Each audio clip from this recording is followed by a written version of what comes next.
खुलुमबाय रायजोफोर गिबिसिन थारफ बिथांखि ब्लग इउट्यूब चेनेलनिफ्राय रायजो राजा बयनिसिमबो फुंबिलिनि गोजोननाय बावहरनाय जाबाय। स' रायजोफोर जों दिनै सावरायगोन गिबिसिन थारावनो बनसुनि बेलायावहाय नैबे बनसुनि भिडिअखौ लानानै जोङो बाथ्रा सावरायनो नागिरदों रायजोफोर। जोंनि रायजो राजाफोरखौहाय बनसु आफादा माबायदि फुस्लायगासिनो दङ बेखौ जोङो सावरायलायगोन दिनैनि समाव रायजोफोर। लोगोसे आङो बनसुखौ लानानै नैबे बिपिएफनि सिएमखौनो आङो माखासे बाथ्राखौ बुंनाय जागोन।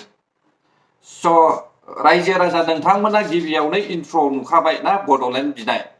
बड'लेण्ड बिनानैहाय हज्रिख्रावनाय बनसु पार्टिनिफ्राय दर्जन मोनसे दर्जन मोननै सेंग्रा सिख्लाफोरखौ लानानै बनसु आफादा बहा बड'लेण्ड बिनो नागिरदों। जों फारसेथिं नायोब्ला बनसु आफादानो गावस्रा गावस्रि मोननै पार्टी। बिथांमोना बड'लेण्ड बिनो नागिरदों ना गाद्रि मोननो थाखाय हास्थायदों। कुइसना बेसे रायजोफोर। दर्जन मोनसे रायजो राजाफोरखौ लानानै सोरबा लाइमोन सिख्ला दर्जन मोनसे लानानै दिनैहाय रायजो राजाफोरखौहाय आन्दायहोनो नागिरनाय मोनसे आरोबाव गुबुन फरायसा आफाद। दा बिसोर फरायसा आफादखौनो लानानै थांनाय माखासे दावराव दावसिनि समावहाय जेब्लानाखि बिपिएफ पार्टीनि सिएम मिस्टार महिलारिया एनअसि हरदोंमोन बै समावहाय आबसुजों जुजिलायनोहाय बे समावहाय बियो खाबु मोनदों। बनसु आफादखौ दादों बिपिएफ पार्टीनिनो मुरबी। दा बेजों लोगोसे मेन बनसु आफादनि दागिरिफ्रा जाहैबाय दावराव देख्रेब आयंमोन। दावराव देख्रेब आयंमोना दिनैनि समावहाय गोदान पार्टी दानाय जोङो नुनो मोनदों। फारसेथिं आं बेखौ बुंनो सानो दे बनसु आफादा जुदि बड'लेण्ड नांगौब्ला अब्ला बिपिएफ पार्टीनि सिएम मुरबी मिस्टार महिलारिया मानो बड'लेण्ड नाङा होननानै बुंदों। नाटक रायजोफोर मिथिबायना। बेफोरो गासैबो नाटक।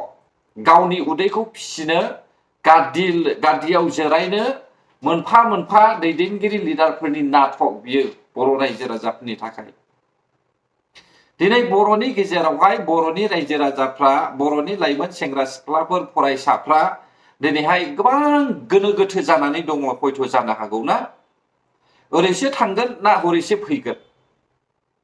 बर'नि पार्टीयानो पार्टी बेखौसो सापर्ट खालामगोन ना बैखौसो सापर्ट खालामगोन। हयथ' बेबायदि जादों जानो हागौ जायफ्रा गोथौयै साननो रोङाखै ना। नेर' माइन्डनि मानसिफ्रा हयथ' बेबायदि सानदों जोङो बबेयाव हाबोब्ला मोजां जागोन। नाथाय नोंथांमोना फिउचारखौ नाहर सोरबायदि लिडारा माखौ हास्थायदों। आं दा नैबेयावहाय आलासि हांख्रायजानाय साफ्रोमखौबो आङो आंनि नोजोरावहाय आङो बेबायदि सानदों जे बिसोरबायदि मानसिया बर' हारिनि जौगानायनि थाखाय खामानि मावनो माब्लाबाबो हास्थाया। साफ्रोमबो एनडिएफबियानो जा मायानो जा बेयाव एनडिएफबिबो दङ नोंथांमोना नुखादों। साफ्रोमबो हारिनि थाखाय मावनो होननानैहाय बिसोरो साना मिथिबायना। एकमात्र गाव गावनि गाद्दिनि थाखाय होसोग्रा साफा साफा लिडारजोब बिसोरो। मानो बुंदों आङो जाय पार्टीया दिनै बर' जातिखौहाय फोजोबस्रांनायनि लामायाव लाबोगासिनो दङ बे पार्टीयासो बनसुखौ दादों सापर्ट खालामदों। बे पार्टीया दिनै बर' रायजो राजाफोरनि थाखाय बड'लेण्ड नाङा होननानै बुंदों। सिगांबो बुंदों दाबो बुंगासिनो दङ आरो बुंबावबाय। अब्ला माथो दंबावो बाखि बुजिनो मा बाखि दंबावो। जाखिनि बनसुखौ सापर्ट खालामनानैहाय लाइमोन सिख्लाफ्रा सासे सानै थाफानानैहाय दिनैहाय नुजाफादों लाजिनाय गैयै बायदि मान सनमान गैयैसो जादों रायजो राजा नोंथांमोन। गाव गावनि महर मुस्रिखौहाय ससियेल मिडियायाव दिन्थिनानैहाय मान सनमान गैयै खालामनानै दाला। फरायदोंब्ला फराय मोजाङैनो फराय आरो फरायनायनि उनावहाय जारिमिनखौबो बिजिरनानै नाय बर' हारिया बबे अबस्थायाव दङ आरो मा अबस्था जानो थांगासिनो दङ बबे सरखारनि बेलायावहाय ना। दिनै जोंथ' नुदों रायजोफोर दावराव देख्रेब आयंमोन बायदिया बर' हारिनि थाखाय माब्लाबाबो मोजां खामानि मावा।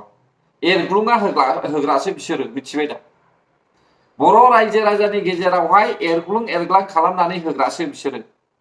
सिदा खोथा बुं दावराव देख्रेब आयं सिदा आं नोंथांखौहाय बुंनो सानो दिनै इभिक्सननि सम सफैबाय बिनि बेलायाव बहा खुगा बेखेवदों ना जुदि बिनि जायगायाव इउपिपिएल सरकारा थानायमोनब्ला इभिक्सननि थाखाय अर्डार फैलायनायनि जुदि थानायमोनब्ला गामि गामि दल दामनानैहाय होख्रावबायसिगौमोन दावराव देख्रेब आयंमोन बायदिया मिथिबायना आं ओरैनो बुङालै रायजो राजा नोंथांमोन आङो बर' हारिनि मोजांखौहाय नाहरनानैसो आङो बाथ्राखौहाय बुङो आरो जोंथ' नुखादों बनसुआ मोननै मोनथाम गावस्रागासिनो दङ मा हास्थायदों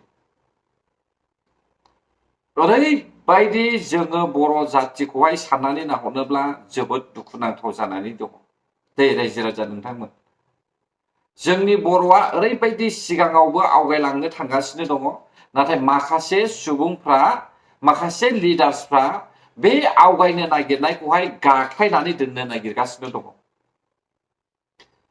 आबसु थाखानानै मानो बनसु खालामबावदों अब्ला बै आबसुआ जुदि दिल्लीयाव थांनानै माबा मोनसे खोथा बुंहैयोब्ला बिनि हेंथा बनसुआ बुंहैनोसै नामा ना अब्ला बै दिल्लीयाव जिरायनानै थानाय गिदिर गिदिर नेताफ्रा बनसुनि बाथ्राखौसो खोनासंगोन ना आबसुनि बाथ्राखौसो खोनासंगोन एसे सिन्था खालामलायनानैहाय खामानि मावलायोब्ला मोजां मानोना बनसुखौ बिपिएफ पार्टिया सापर्ट खालामदों बिपिएफनि दारैसो बनसु जोनोम जादों दा बे बनसुखौ लानानैनो बिपिएफ पार्टिया थांनाय समाव सेक्रेटारियेट बिल्डिं बुफायखांनायनि उनावहाय बिपिएफनि सीएमआ मा होनो बर' जातिजोंहाय नांनो थाखाय जुजिनाय बाथ्रा जोङो खोनादों मिथिबाय रायजो राजा नोंथांमोन सिदा खोथा बुंदों बियो आंहाबो फरायसाफोर दङ आंहाबो आफाद दङ नांनोबा फै अब्ला सोरनि थाखाय नांनो नागिरदों बेलाय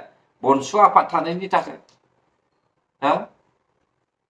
नङाब्लालाय बिहालाय बहाथो मानसि बे रायजो राजाफोरखौथ' लानानै बियो नांनो हायाना बियो आफाद दानानै दोननायनि थाखायसो ना फरायसाफोरजों फरायसाफोर बुलायहोनो नांलायहोनो बाथ्राखौहाय बिथाङा लाबोदों ससियेल मिडियायावहाय ससियेल मिडिया जुग रावबो जेबो बुंखोमानो हाया नोंनि आखल आखुआ मा बेखौबो आन्दाज मोनो मिथिबाय दा बेनिखायनो आं बुंनो सानो बनसु थनसु बेफोरखौ बाद होनानै साफ्रोमबो रायजो राजाया आबसु आरो इउपिपिएलखौ सापर्ट खालाम सिदा खोथा एपिपि पार्टियाबो खामानि गैया दे रायजोफोर आं सिदा खोथा बुंखायो जेबो खामानि गैया एपिपि पार्टिया मानोना लिडारानो अनजालि दैमारि मेडाम मा हास्थायो बिनि बेलायावहाय जोङो लाइफ एन्ड लार्निं पडकास्टआवहाय मोजाङै मोनथिखादों बिनि हास्थायनायखौहाय अब्ला जोङो मोनथिसेयावबो मोनथियै बायदि जुदि